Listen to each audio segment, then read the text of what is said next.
Welcome to the third video for ICANN Statement 9.1. So this is 9.1 continued. In this video, we are going to be talking about the relationship between particles, so atoms and molecules and ions, and the relationship between those and moles and grams. So we're going to be creating a diagram that shows the relationship between these three different units.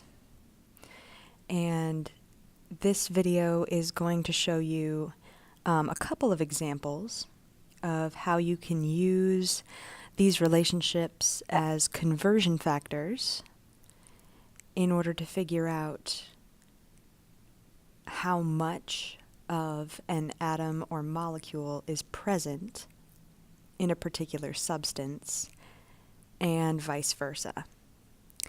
So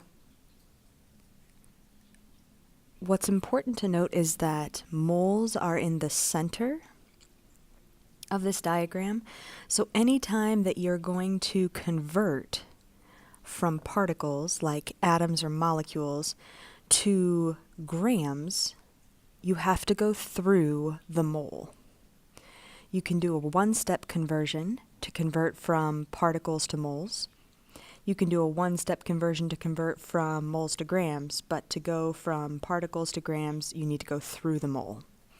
So underneath each of these arrows, I'm going to write what you need to do in order to convert.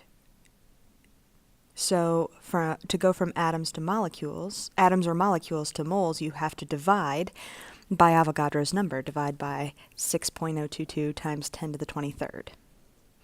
In order to go from moles to grams, you have to multiply by the molar mass of either the element or the molecule. So if it's a molecule, you might first have to calculate molar mass and then multiply by the molar mass. To go from grams to moles, obviously you're going to do the opposite of what you do when you're going from moles to grams, so you're going to divide by the molar mass. And finally, to convert from moles to particles, from moles to atoms or molecules, you're going to multiply by Avogadro's number, multiply by 6.022 times 10 to the 23rd. And the next couple of problems that I'm going to be showing you all use this schematic to create conversion factors. So if you think back to the very first unit that we covered in chemistry, where we did dimensional analysis and unit conversion, where we showed our units canceling. That's what we're going to be doing in this section. It's just now we are taking unit conversion a step further to chemistry-specific unit conversion. So I'm going to go over 3 example problems. These are very similar to the types of problems that you will see on in-class problems and in homework and on tests and quizzes.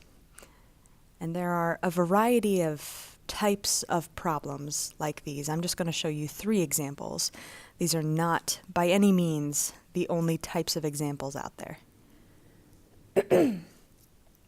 So, our first problem, how many molecules are in 122 grams of copper 2 nitrate? So copper 2 nitrate is a molecule, and if we look at what the question is asking us, we're being asked to convert from 122 grams to molecules. So we're going to be going from grams, that's our starting unit, 122 grams, and we will mark it as such.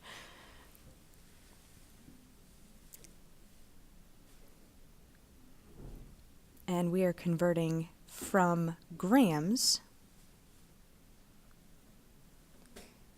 to molecules. So we're going to have to first divide by the molar mass, then multiply by Avogadro's number. So we're going to set this up as a series of conversion factors. We're going to use dimensional analysis.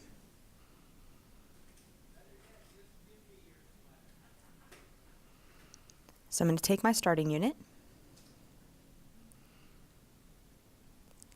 and if you recall from the very first set and the second set of video notes that we've done for this unit, 1 mole of copper 2 nitrate, we can set that equal to either 6.022 times 10 to the 23rd molecules, or we can set it equal to the molar mass. So what we're going to do first here, since we're going from grams to moles, is we're going to divide by the molar mass of copper 2 nitrate. So I'm going to put 1 mole of copper 2 nitrate up top, and on the bottom I'm going to put the molar mass of copper 2 nitrate, which, as you can see, I've calculated off to the side here. When you add all of those elements together, you get 187.55 grams.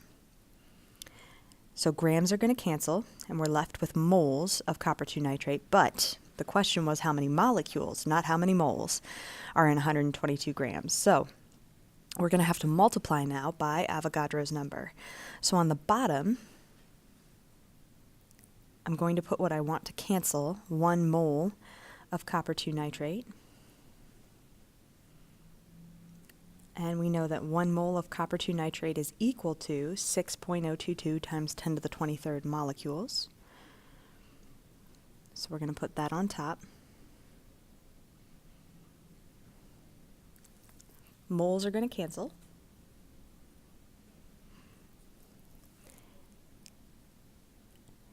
And taking a moment, plug this into my calculator.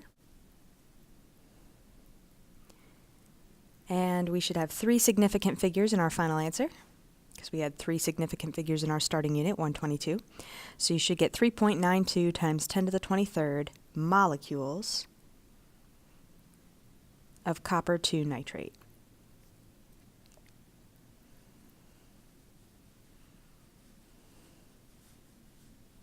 Not just molecules. Okay, second problem. This one's a little bit different. How many moles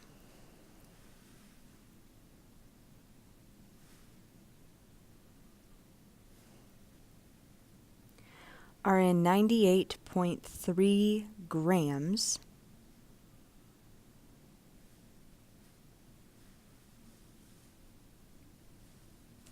of aluminum?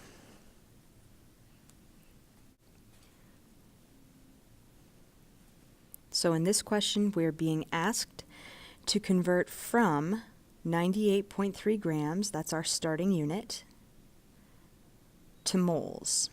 So if we take a look at our schematic, our little diagram at the top, if we're converting from grams to moles, we're going to divide by molar mass. And that's actually going to be our only step.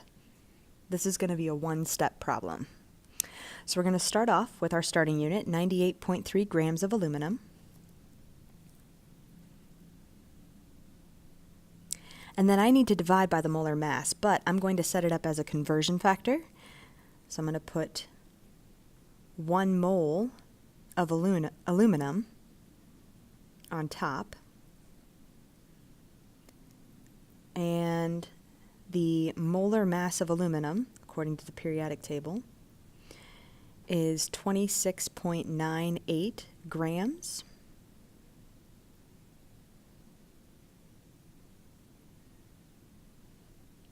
We need 3 significant figures in our final answer because we had 3 sig figs for our starting unit.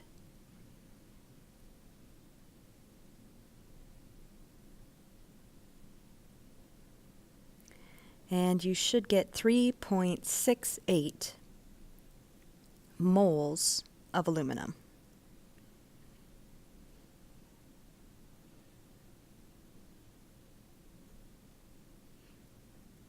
And I always find it helpful to box my final answers, especially when there's all this math on the paper. Okay. The last type of problem that we're going to do is probably the most complex of the three that we've done so far. And it's going to require you to think about how many atoms of each element are present in a molecule and thinking about that relationship. So, our question is, how many grams of oxygen are in 7.4 times 10 to the 23rd molecules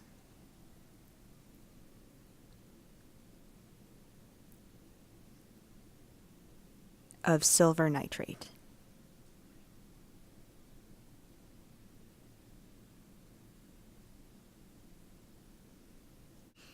Okay, so we're not just being asked to figure out how many grams of silver nitrate are in 7.4 times 10 to the 23rd molecules of silver nitrate. We're being asked to figure out how many grams of oxygen there are. And we're going from grams, or I'm sorry, we're going this time from molecules to grams, as you saw me pointing out there a second ago. And we have to keep in mind that because the formula for silver nitrate is AgNO3, what this means is that if we have 1 mole of silver nitrate, then in 1 mole of silver nitrate there are 3 moles of oxygen, because AgNO3, there are 3 oxygen atoms there. So in 1 molecule of silver nitrate, there are 3 atoms. In a mole of silver nitrate, there are 3 moles of oxygen. It's a really important relationship to understand. So our starting unit is 7.4 times 10 to the 23rd molecules. We're going to be converting from molecules to grams. So I'm going to be using my diagram up top, but I'm going to add in one additional step. So I'm going to write my starting unit, 7.4 times 10 to the 23rd molecules. Then I'm going to divide by Avogadro's number to convert from molecules to moles.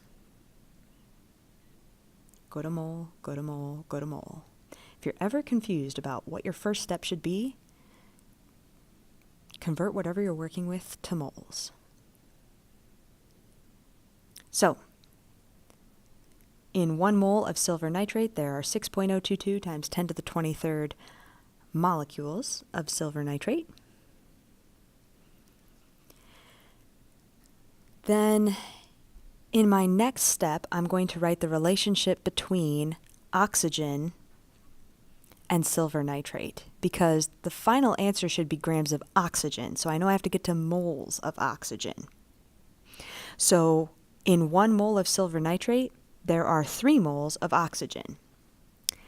Once I've converted to moles of oxygen, I can easily convert from moles of oxygen to grams of oxygen by multiplying by the molar mass of oxygen, which is 16.00 grams.